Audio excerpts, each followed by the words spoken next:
Redes sociales. Gracias por estar con nosotros. También ahí donde usted se encuentre, le voy a pedir que me acompañe con su Biblia. Vamos a ver hoy en la escritura de Juan, capítulo 14, del verso 2 al verso 3. Juan 14, del verso 2 al verso 3. Y dice así la palabra de Dios: en la casa de mi Padre muchas moradas hay. Si así no fuera, yo os lo hubiera dicho. Voy pues a preparar lugar para vosotros.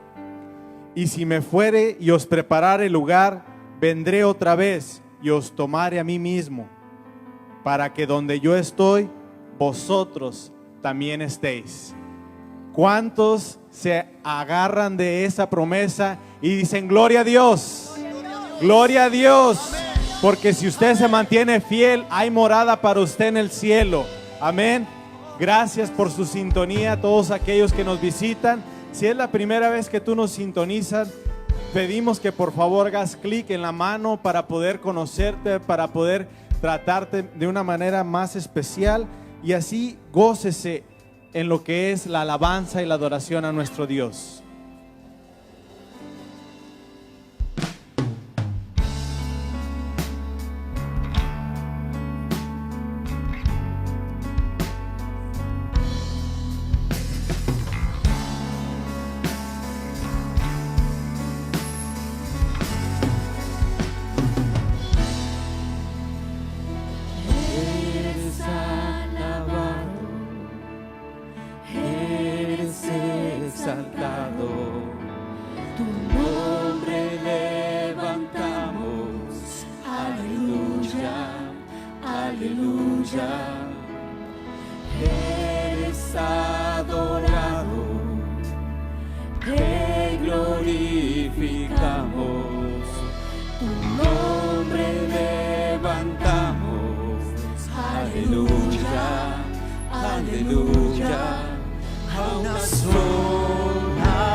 vas enfrente de nosotros como poderoso gigante, peleando por nosotros.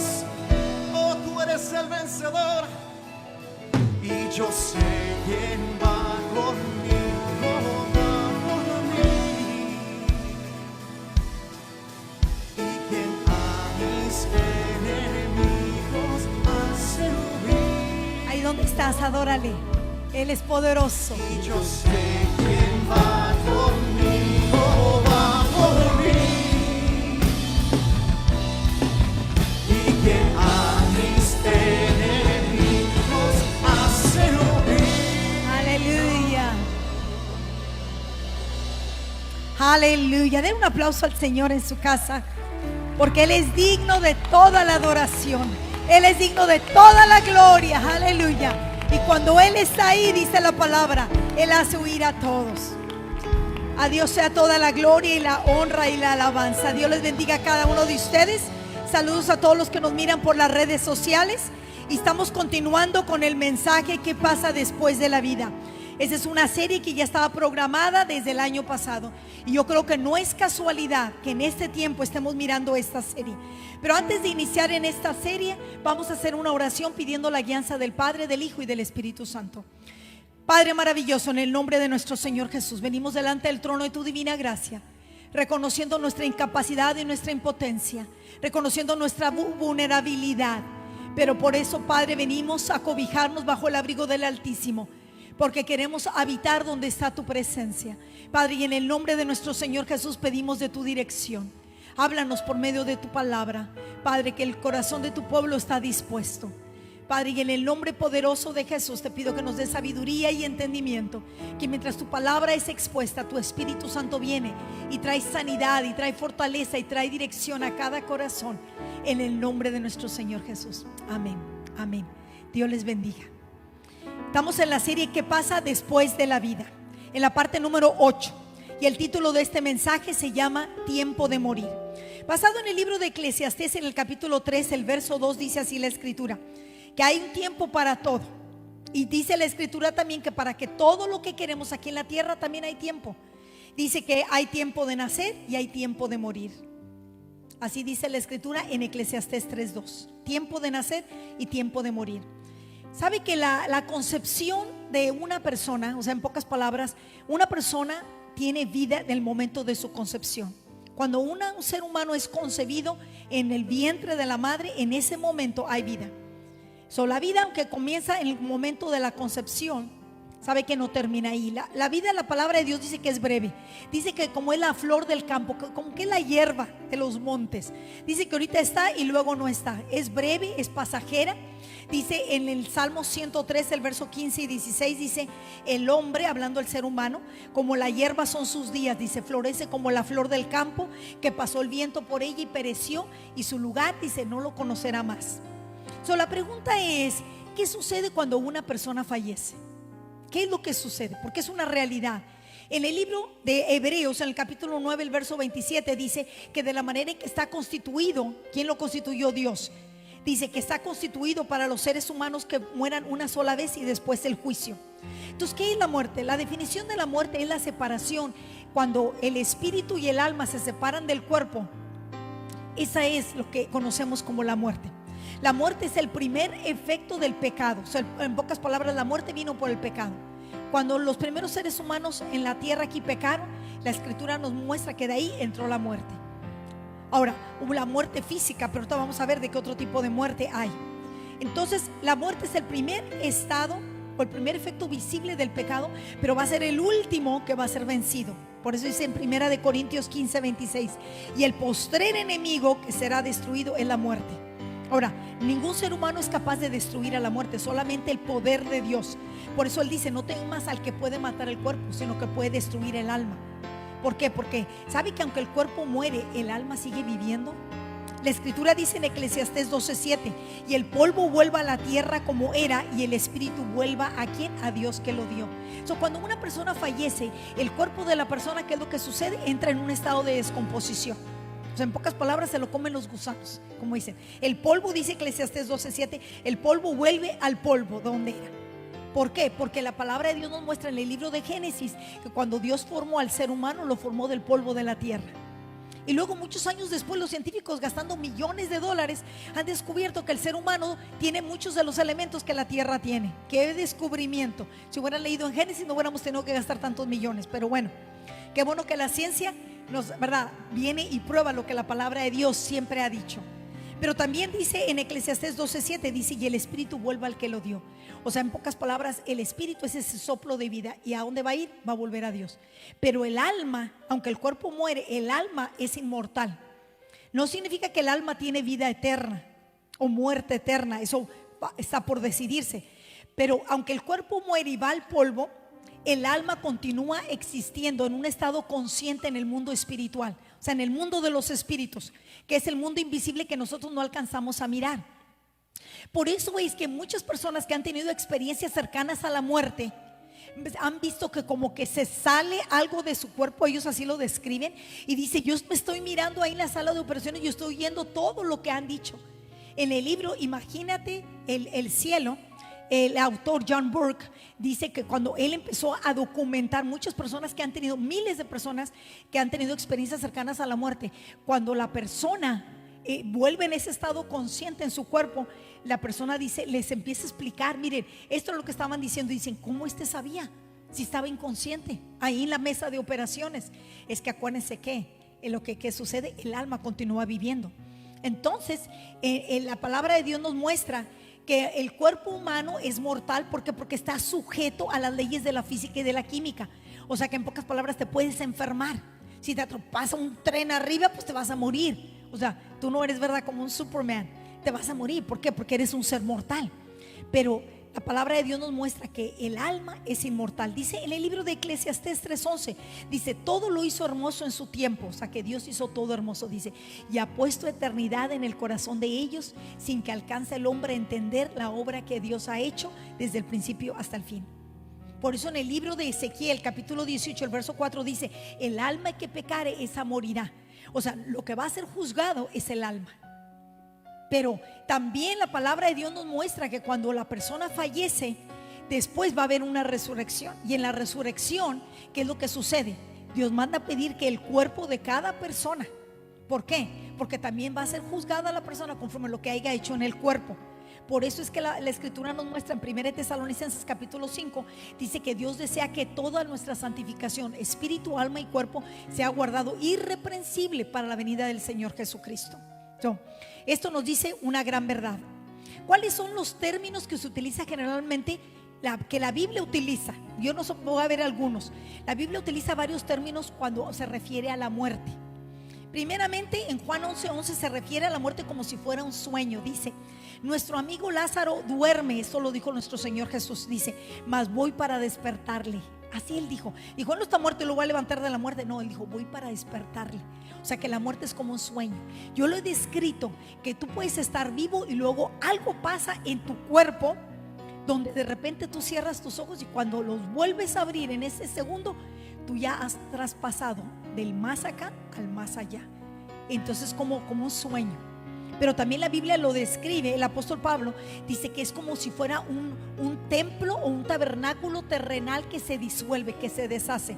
Dice en 2 de Corintios 5:1, dice: porque sabemos que si nuestra morada terrestre, o sea, dice, este tabernáculo se deshiciere, tenemos de Dios un edificio, dice, de Dios, una casa no hecha de manos, dice, humana, sino una casa eterna en los cielos. Por eso es que nuestro Señor Jesucristo dijo en el libro de San Juan, el capítulo 14, ¿se acuerda que dice el verso 1? Dice: en la casa de mi Padre muchas moradas hay. Si así no fuera, yo se los hubiera dicho a ustedes. O sea, Él está diciendo: yo no los voy a defraudar, yo no los voy a engañar. En la casa de mi Padre en verdad que hay muchas moradas. Y dice: voy a hacer ¿qué? Preparativo para cada uno de ustedes. Por eso Pablo habla, dice que tenemos un edificio, pero no hecho de mano humana, sino que es eterno. También dice en el libro de Lucas capítulo 12 el verso 20, que es cuando Dios viene a pedirte tu alma, y dice: pero Dios le dijo: necio, esta noche vienen a pedir tu alma. ¿Por qué le llama necio en ese pasaje de Lucas 12? Porque dice que era un hombre muy rico, que todo lo que se la pasaba era trabaje y trabaje y trabaje y trabaje y trabaje. Nunca tuvo tiempo para buscar a Dios, nunca tuvo tiempo para ir a la iglesia, nunca tuvo tiempo para leer la palabra de Dios, porque era puro trabajo, puro trabajo, puro trabajo. Me sucede como que se me figura como alguien que está persiguiendo el sueño americano, pero no el sueño del reino de Dios. Y dice la escritura que este hombre se sentó un día y dijo: oh, alma mía, ahora sí disfruta de todo lo que tienes, ahora sí ya, tú ya estás súper bendecido. Y le dice necio. Necio no porque fue una persona retrasada. Un necio en la Biblia no es una persona que tiene un bajo coeficiente intelectual, puede ser la persona más brillante, pero un necio es una persona que no tiene la sabiduría para hacer las decisiones correctas. ¿Y qué nos muestra Dios?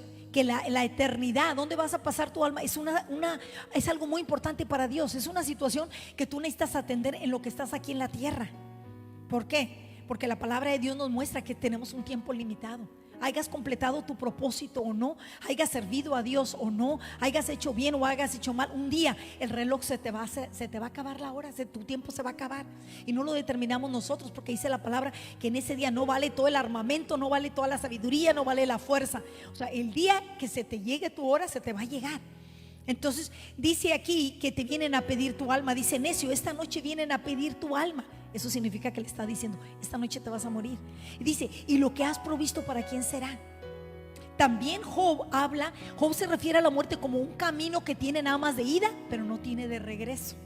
Dice: mas los años, dice en Job 16:22, mas los años contados vendrán, y yo iré por el camino de donde no volveré. O sea, es un camino. Y el rey David también dijo, cuando él se le murió uno de sus hijitos, él dijo: yo puedo ir donde está mi hijo, pero mi hijo no puede venir donde yo estoy. O sea, no es un camino de regreso. Pero también en el libro de Génesis se refería cuando alguien se moría, que esa persona iba a reunirse con sus padres. Y dice en Génesis 49:33, y cuando acabó Jacob de dar mandamientos a sus hijos, dice, encogió sus pies en la cama, expiró, dice, y fue reunido con sus padres. Pudo haber dicho, él expiró y se murió y ya todo se acabó. No, él dice, fue reunido con sus padres. O sea, que fue reunido ¿con quién? Con sus ancestros. Pero el apóstol Pablo lo describe como un viaje donde tú partes. Dice en Filipenses 1:23, teniendo deseo de partir, dice, y de estar con Cristo. ¿A qué se refiere esa partida? De que se va de esta tierra. No decimos, ya partió nuestro ser amado, ya partió, ya está con Dios. Eso habla de qué, como de un viaje, donde va un largo viaje. Ahora vamos a estar mirando las varias clases de las muertes. La muerte física, la que pasa aquí en la tierra, es la más conocida. Esa es la muerte. Es la muerte a la que todos estamos sujetos. La palabra de Dios nos muestra que no es el final de la existencia. Porque hay mucha gente que creen en la aniquilación del alma, donde dice, ¿no has oído gente que dice, no, es que aquí está todo, aquí está el infierno y aquí está el paraíso? Déjeme decirle, si este fuera el paraíso, qué triste paraíso. Si este fuera el infierno, wow, qué tremendo infierno, ni parece infierno. No importa qué esté pasando. Pero la Biblia no lo describe así. La palabra de Dios nos muestra que el alma continúa existiendo. Simplemente que cuando uno muere, cambia el estado de la existencia de la persona. ¿Qué sucede para el creyente? El creyente, cuando fallece, dice la Biblia, cuando él parte de esta vida, va a la presencia de Dios. Esa persona está en el paraíso. Lo describe el apóstol San Pablo en el segundo libro de Corintios, capítulo 5, del verso 1 al 8. Yo solamente voy a leer el 8. Dice, mas quisiéramos estar ausentes del cuerpo. O sea, aquí también este término que utiliza Pablo es ausentes del cuerpo, significa que yo ya no voy a estar en esta tierra. Dice ausentes del cuerpo, dice, pero presentes al Señor. Entonces, ¿y qué va a suceder con una persona que nunca aceptó a nuestro Señor Jesús como su Señor o su Salvador? ¿Qué es lo que sucede? La Biblia también lo describe en el libro de Lucas capítulo 16. Y viene ahí en esta parábola que algunos creen que nada más es como una mera historia. No, esta es una realidad. Dice en el verso 22 y 23, dice que había un hombre rico y había un hombre muy pobre, que era Lázaro. Dice, y murió el rico y fue sepultado. Pero dice, en el Hades abrió sus ojos y vio de lejos a Abraham y a Lázaro.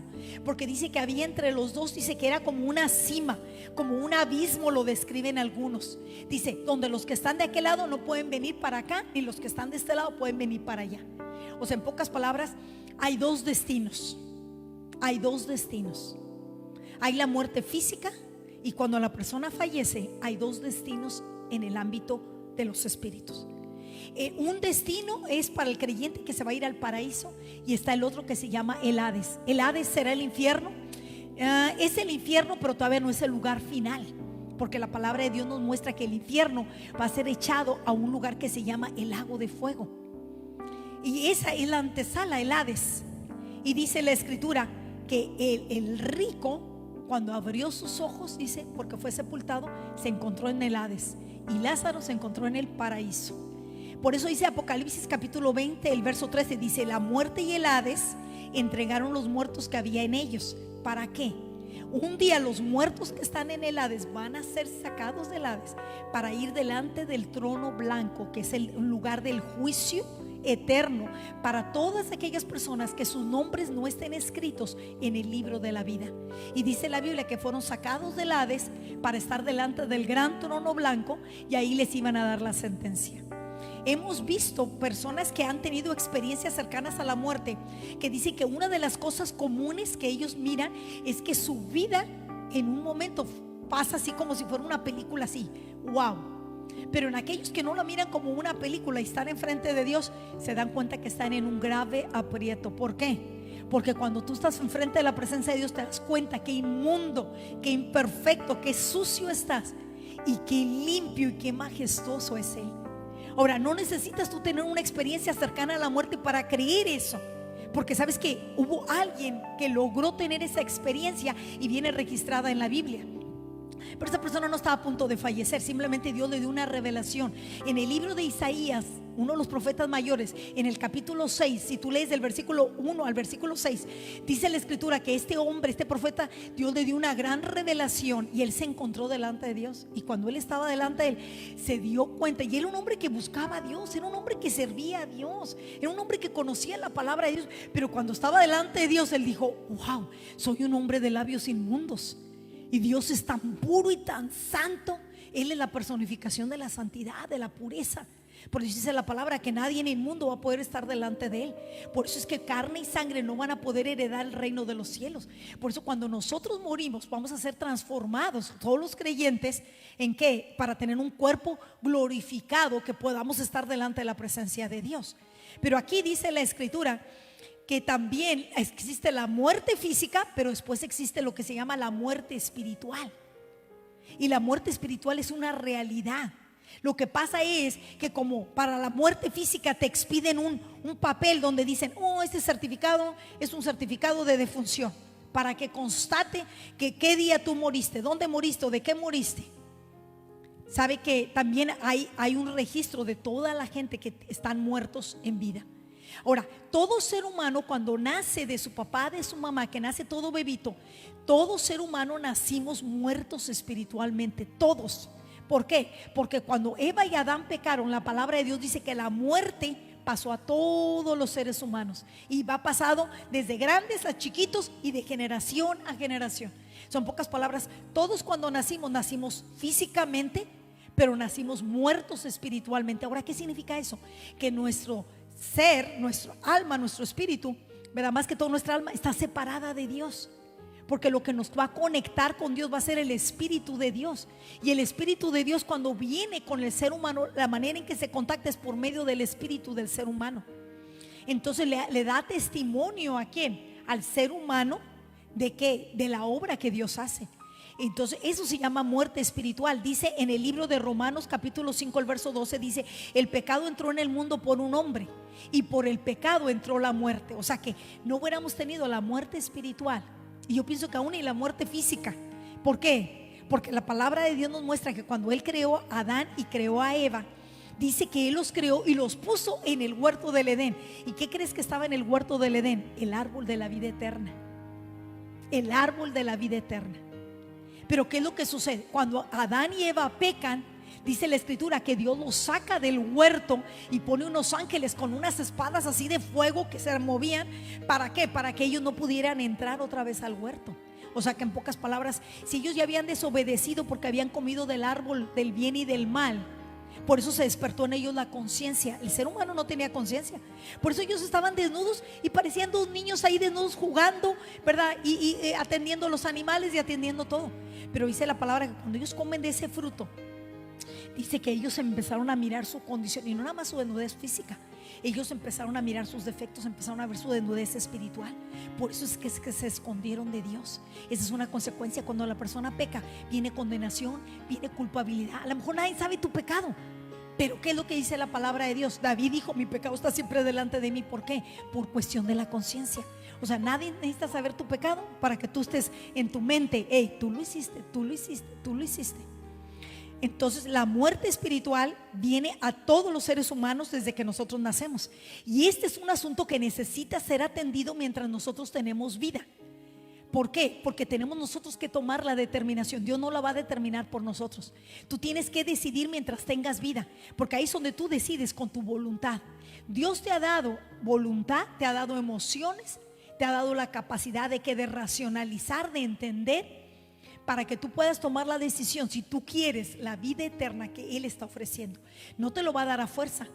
Hay una doctrina del universalismo donde dice: no, es que todo lo que Dios creó, Dios lo ama, y Dios es tan bueno y tanto amor que no va a llevar a nadie, lo va a llevar al infierno. Y sabes que no, Dios es amor, pero Dios también es justo, y Dios establece su justicia en base del sacrificio de Jesús.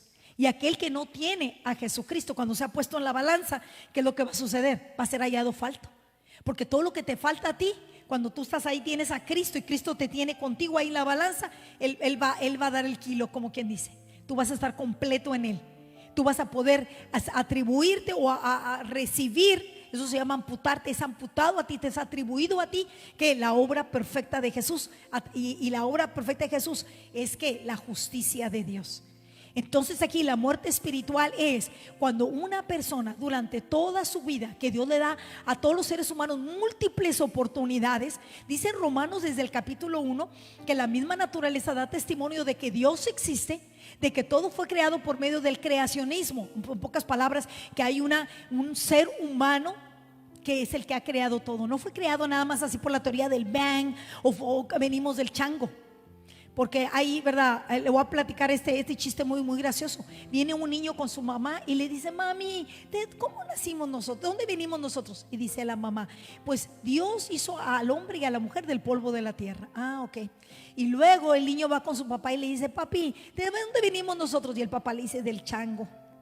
Y el niño se queda pensando así como, pues su mamá dijo una cosa, su papá otra cosa. Entonces va con la mamá y le dice: mami, ¿realmente de dónde venimos? Porque dice papi que nosotros venimos del chango. Y le dice la mamá, por no contradecirla, ¿verdad? Le dice: bueno, mijo, yo creo que él está hablando del lado de la familia de él. Tú puedes, ¿verdad?, pensar lo que tú quieres, pero la palabra de Dios nos muestra. Dice en Efesios 2:1 que Él nos dio vida a nosotros cuando estábamos muertos en nuestros delitos y pecados. O sea, en pocas palabras, todo ser humano va a estar muerto en sus delitos y en sus pecados. Y dice que el asunto de la muerte solamente puede ser resuelto con la sangre de Jesucristo, no por ninguna obra humana que podamos hacer. O sea, la palabra de Dios nos muestra en el libro de Efesios que no es por obras para que nadie se gloríe. La salvación solamente viene por medio de nuestro Señor Jesús. Y dice en Eclesiastés 9:4: dele la gloria a Dios en su casa, porque Él es bueno, porque su nombre ha sido escrito en el libro de la vida. Pero fíjese lo que Dios está diciendo en Eclesiastés 9:4. Dice: aún hay esperanza para todo aquel que está entre los vivos. O sea, que mientras la persona está viva hay esperanza. Mientras la persona tenga vida, tiene oportunidad. Pero como tú no sabes el día y la hora en que tú vas a partir, o vas a entrar en ese sueño, o que tú vas a hacer ese viaje, o van a pedir tu alma, tú necesitas resolver esto. Por eso dice Eclesiastés 9:5. Dice: porque los que viven saben que han de morir. Los que viven saben que han de morir. Ahora, cuando el asunto de la muerte espiritual es atendido aquí en la tierra, porque todo ser humano nacimos con un juicio, automáticamente. Una persona nace, hay un registro de vida, pero también hay una declaración de muerte. Todo ser humano cuando nacimos con un juicio. Y eso lo tenemos que resolver, porque si no lo resolvemos en esta vida, que ese juicio que nosotros merecíamos, lo llevamos a la cruz del Calvario para pedirle a Jesús que Él tome, ¿verdad?, nuestros pecados, que creemos en Él. Entonces ese asunto no resuelto del juicio lo vamos a tener que resolver en el más allá. Y entonces ahí Jesús ya no va a ser nuestro Salvador, ahí va a ser nuestro juez. Si el asunto de la muerte espiritual, cuando el ser humano está separado de Dios, no lo resuelve, entonces esa muerte espiritual se va a convertir en lo que se llama una muerte eterna. Porque no existe la aniquilación del alma. Mucha gente dice, no, pues es que ya cuando me muera, así como mi cuerpo se va a morir y se va a descomponer, mi alma se va a desbaratar y va a dejar de existir. No existe la aniquilación del alma. Dios dice en Eclesiastés que ha puesto eternidad en el corazón del hombre. ¿Qué significa? Cuando habla del corazón, está hablando del alma de la persona. Dios ha puesto eternidad en el alma de la persona, y la persona un día va a dar cuentas. Pero la Escritura nos muestra que la muerte eterna no es el fin de la existencia, es el castigo eterno. Porque si la muerte espiritual es una separación con Dios, la muerte eterna es la separación eterna de la presencia de Dios. Pero algunos dicen, bueno, simplemente voy a estar separado de Dios, pero no necesito estar en condenación. No, va a estar en condenación la persona. Por eso dice en el segundo libro de Tesalonicenses, capítulo 1, el verso 7 al 11, dice, los cuales sufrirán pena de eterna perdición, excluidos de la presencia del Señor y de la gloria de su poder. Apocalipsis 20, 14 y 15 dice, y la muerte y el Hades fueron lanzados al lago de fuego. ¿Dónde cree que estaba el Hades? Y al lago de fuego fue lanzado. Dice, esta es la segunda muerte. O sea, la definición de la primera muerte es la separación del espíritu, el alma con el cuerpo. La definición de la segunda muerte es cuando el alma de la persona está separada eternamente de la presencia de Dios. Y dice, esta es la segunda muerte. Y el que no se halló inscrito en el libro de la vida fue lanzado al lago de fuego. Yo quisiera que habláramos acerca de la realidad de la muerte, y para eso tenemos un testimonio. Y yo quisiera que usted escuchara este testimonio. Armando Moreno nos va a estar compartiendo este testimonio. Bien. Que Dios les bendiga en esta mañana, tarde. Yo quiero hablarles un poco acerca de Aaron Fletcher. Él fue una persona que me ayudó a conectarme con la compañía que actualmente trabajo. Lo conocí el año pasado. Cuando hablábamos por teléfono, aún sin conocernos personalmente, pareciera que ya lo conocía de hace mucho tiempo, de hace varios años. Cuando me tocó el tiempo de conocerlo personalmente, lo abracé, me abrazó, me dice bienvenido a la compañía, gracias por estar aquí con nosotros, le agradecí también. Hablábamos por teléfono 3, 4 veces por semana, y siempre era una persona bien contenta, bien positiva, y siempre decía, hey, God is good. Siempre decía eso, Armando, God is good, bro. Y yo le decía, sí, Aaron, Dios es bueno. Y la semana pasada, el viernes, me tocó trabajar con él en un proyecto al lado de Waco. Estábamos trabajando, nos dio hambre, y le digo, Aaron, vamos a comer. Dice, vamos a comer. Mientras íbamos en la camioneta, me fui con él, íbamos platicando acerca de muchas cosas, de planes que teníamos para el futuro. Y él me decía, sí, vamos a hacerlo. Le decía, me gusta, vamos a hacerlo. Él se miraba una persona bien sana. Yo nunca pensé que él estuviera enfermo, al contrario, me hablaba de su esposa que estaba un poquito delicada. Este miércoles pasado me hablaron de la compañía donde me dijeron que él había muerto. Quise saber cómo, no me dijeron, no sabemos nada, cómo pasó, simplemente él ya no está aquí. Entonces no me quedé con la duda, yo hablé al mismo teléfono de él, me contestó su esposa y me dice, hola, ¿cómo estás? Dice, ¿quién eres? Le digo, soy Armando. Dice, Armando, dice, sí me acuerdo de ti, he escuchado hablar a Aaron acerca de ti. Y le digo, ¿y qué pasó? Dice, estoy consternada, dice, no puedo explicarme lo que pasó. Encontré a Aaron tirado en el piso de la cocina. Vinieron los policías, levantaron el cuerpo, están haciendo investigaciones cómo murió. Él era padre de 3 hijos, era un veterano del Navy aquí de los Estados Unidos, una persona saludable, creía yo, pero le tocó morir. No sabemos cómo. Cuando le platiqué a nuestra pastora el miércoles pasado, ella me dice, ¿sabes qué? Voy a estar hablando acerca de la muerte.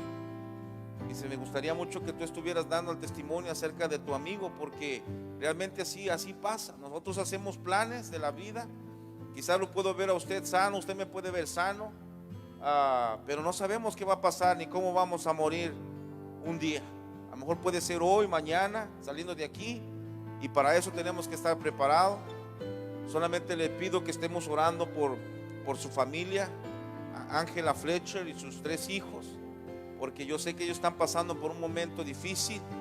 Ahora, la vida de Aaron ya se terminó, sus decisiones que haya tomado, Dios sabe cuáles fueron, pero nosotros que todavía tenemos nuestra vida, tenemos la decisión y tenemos la oportunidad de ver dónde vamos a poder ir. Dios les bendiga. Gracias, hermano. Vamos a estar orando por el señor Fletcher.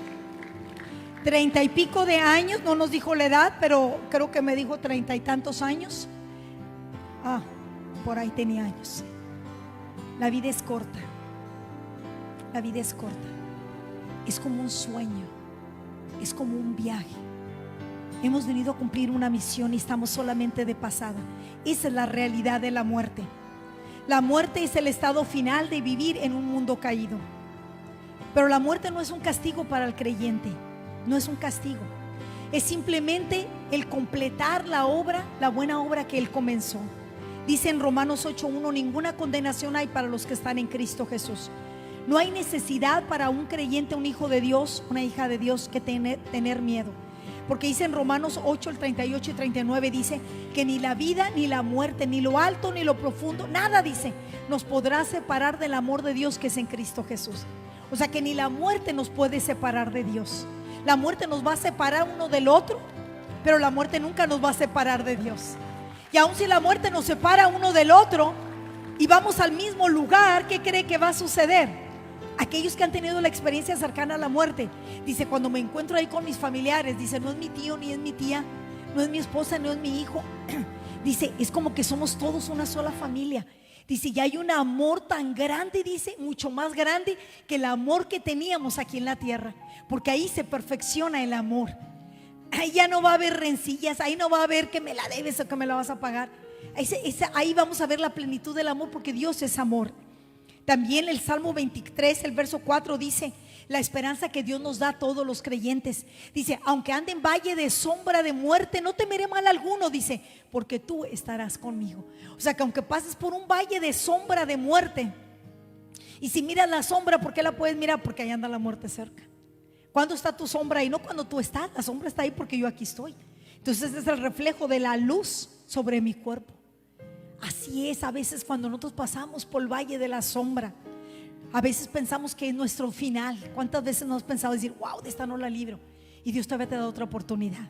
Dios es un Dios de muchas oportunidades, pero también es un Dios que nos pide cuentas. Dice el Salmo 116, el verso 15, dice, mucho valor tiene a los ojos del Señor la muerte de sus fieles. Cuando uno de sus hijos, Él lo tiene que recoger. Y Él mira como nuestro Señor Jesús en el libro de San Juan capítulo 11.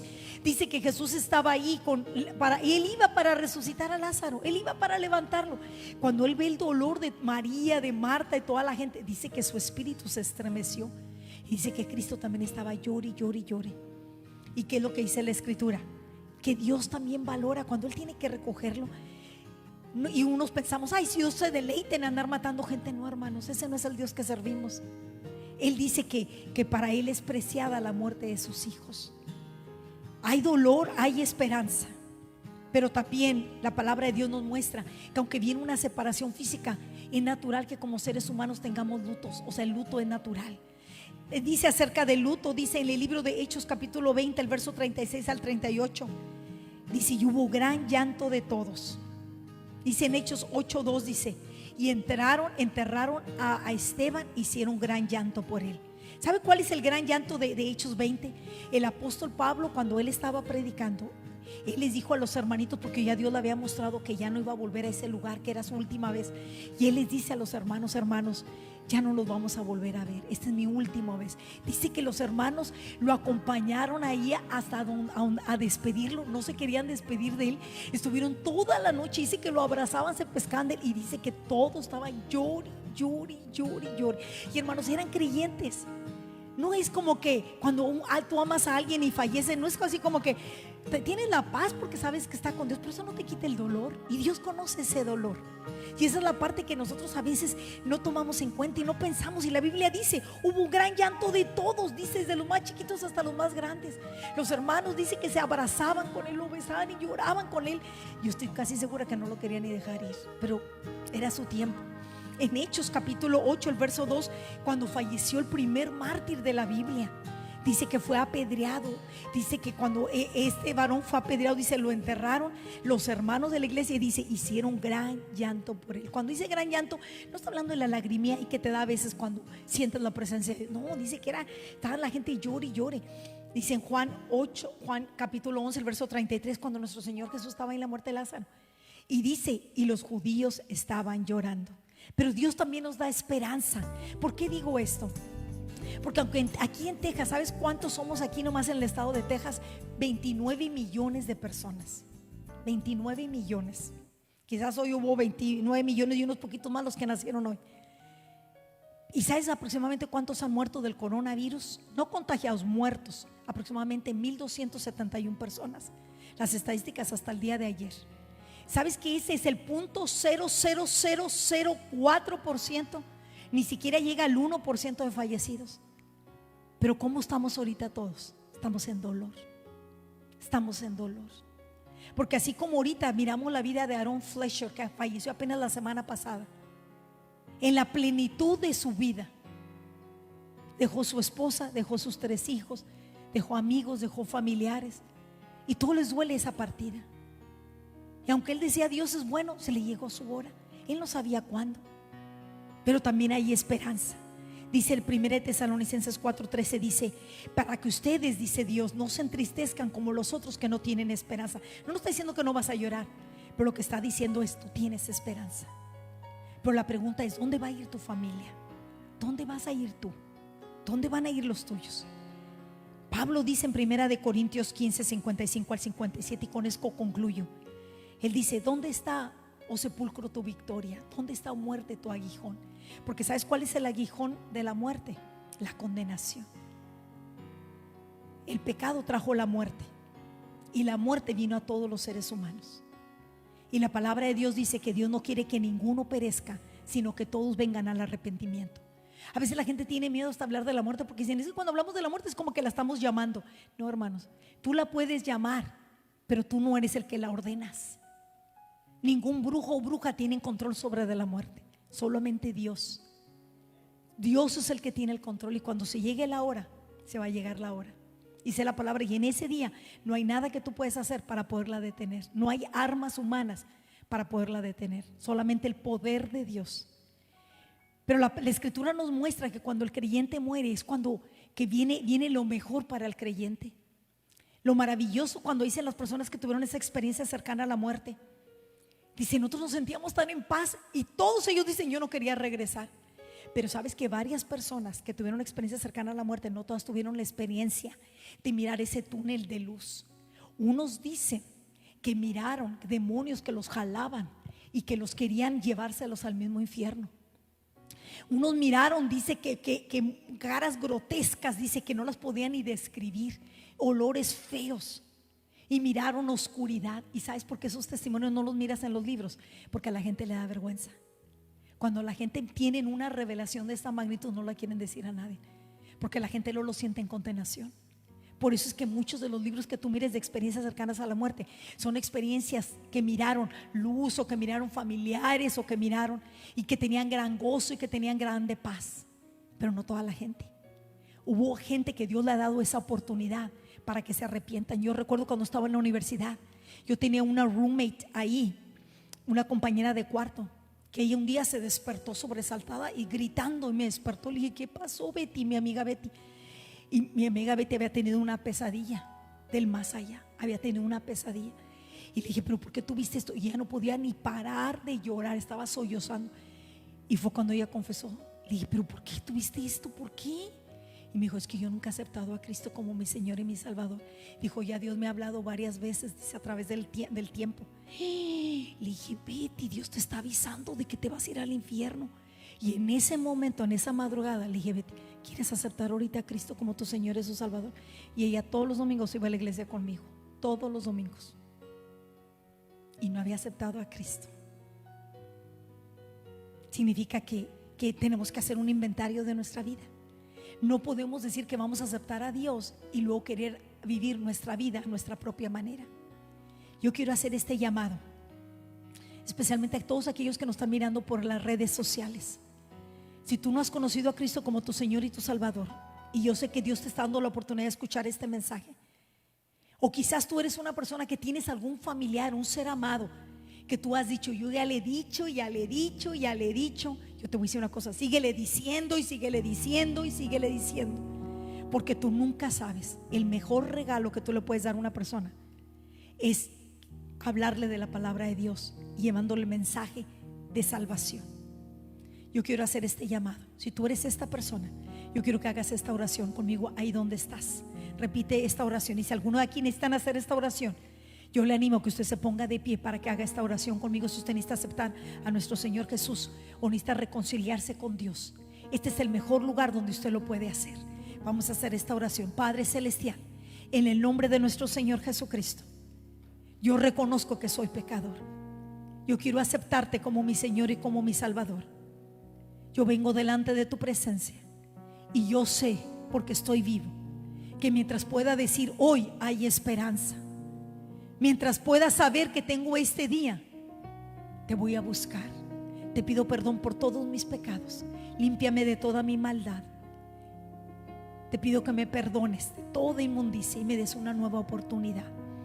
Te pido que escribas mi nombre en el libro de la vida, que me selles con tu Espíritu Santo, para que la buena obra que comiences hoy en este día conmigo, un día tú la completes y la termines. Yo confieso que nuestro Señor, que mi Señor Jesucristo, Él es mi único Salvador y Él es el Señor de mi vida.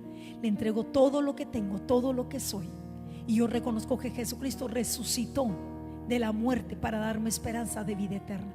Si tú has hecho esta oración, yo te recomiendo que tú te contactes con alguien para que podamos ayudarte y enseñarte cuál es el siguiente paso. Si tú has hecho aquí esta decisión, yo te recomiendo que tú sigas las pisadas de nuestro Señor Jesucristo, porque en Él siempre hay esperanza. Dios les bendiga.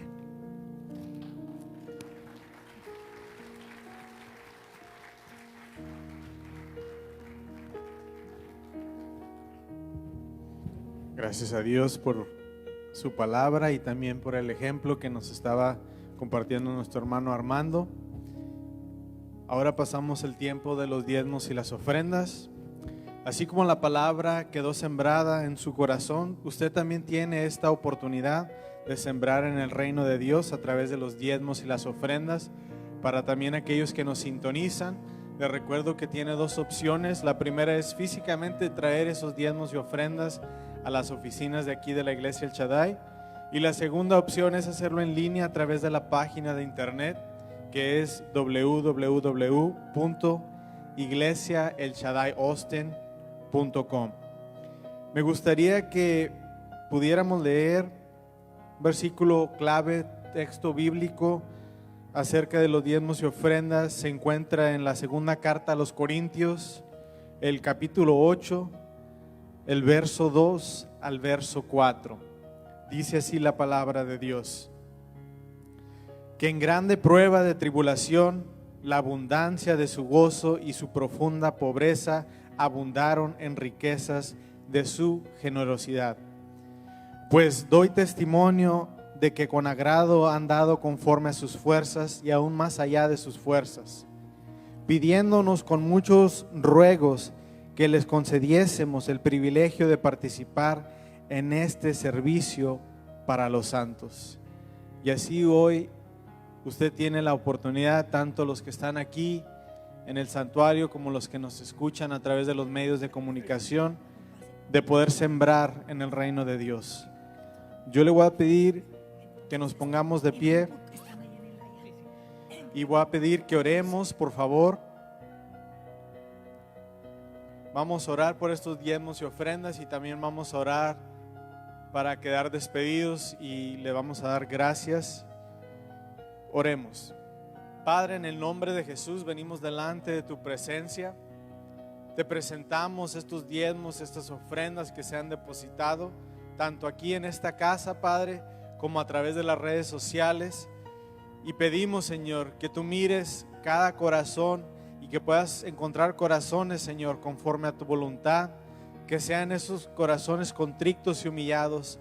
Que sean esos corazones que desean hacer el bien, que desean obedecerte, Padre. Y que han visto la bendición que tú has traído a sus vidas, Padre.